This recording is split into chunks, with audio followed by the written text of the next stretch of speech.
কাতার বিশ্বকাপে চমক দেখিয়েছিল আফ্রিকার মুসলিম দেশ মরক্কো। বিশ্বের বাঘা বাঘা দলগুলোকে হারিয়ে খেলেছিল সেমিফাইনালে। এবার সেই মরক্কো ফুটবল বিশ্বকে চমকে দিল, সবাইকে ছাড়িয়ে গড়লেন অনন্য রেকর্ড। আন্তর্জাতিক ফুটবলে টানা সবচেয়ে বেশি ম্যাচ জয়ের রেকর্ডটি এখন আটলাস লায়ন্সদের দখলে। আফ্রিকা অঞ্চলে বিশ্বকাপ বাছাইয়ে কঙ্গোকে 1-0 গোলে হারিয়ে স্পেনের গড়া টানা 15 জয়ের রেকর্ড ভেঙে দিয়েছে আশরাফ হাকিমির দল।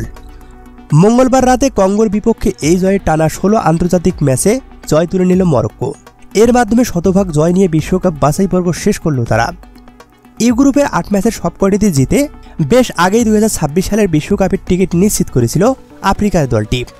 মরক্কোর এই যাত্রা শুরু হয়েছিল গত বছরের মার্চে মৌরিতানিয়ার সঙ্গে ড্র করার পর থেকে।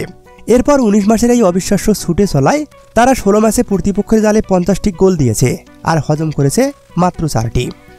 এর আগে টানা 15 ম্যাচ জিতে এই রেকর্ডটির মালিক ছিল স্পেন। এবার সেই রেকর্ড নিজেদের করে নিয়ে ফুটবল বিশ্বে নতুন করে ইতিহাস লিখল মরক্কো।